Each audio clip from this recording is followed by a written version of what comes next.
Hi friends, Sathyaraj மகளான திவ்யா சத்யராஜ் வந்து விஜய் அவர்களுக்கு வாழ்த்துக்களை தெரிவிச்சிருக்காங்க.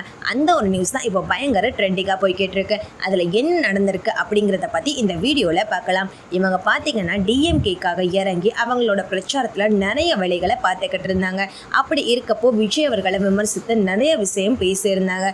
விஜய் அவர்கள் கட்சி ஆரம்பித்ததில் இருந்து பார்த்தீங்கன்னா திவ்யா சத்யராஜ் அவர்கள் விஜய்க்கு அகெயின்ஸ்டாக தான் பேசிக்கிட்டே இருந்தாங்க. இப்படி இருக்க சுச்சுவேஷனில் விஜய் அவர்கள் டிஎம்கேக்கும் டிவி கேட்கும் தான் போட்டி, மற்ற எந்த ஒரு கட்சியும் முக்கியம் இல்லை அப்படின்னு சொல்லும்போது எங்களுக்கு டிவிக்கே ஒரு போட்டியே கிடையாது. ஏன்னா எங்களுக்கு நிறைய வேலைகள் இருக்குது. ஏன்னா 75 வருஷம் வளர்ந்த கட்சி இப்போ வந்தவங்கெல்லாம் டிஎம்கே கூட போட்டி போடுறாங்க. ஏன்னா அப்போ தான் அவங்க ட்ரெண்டிங் ஆகலாம்னு சொல்லிட்டு. ஸோ அதை பற்றியெல்லாம் நமக்கு பெருசாக ஒன்றும் விஷயம் இல்லை.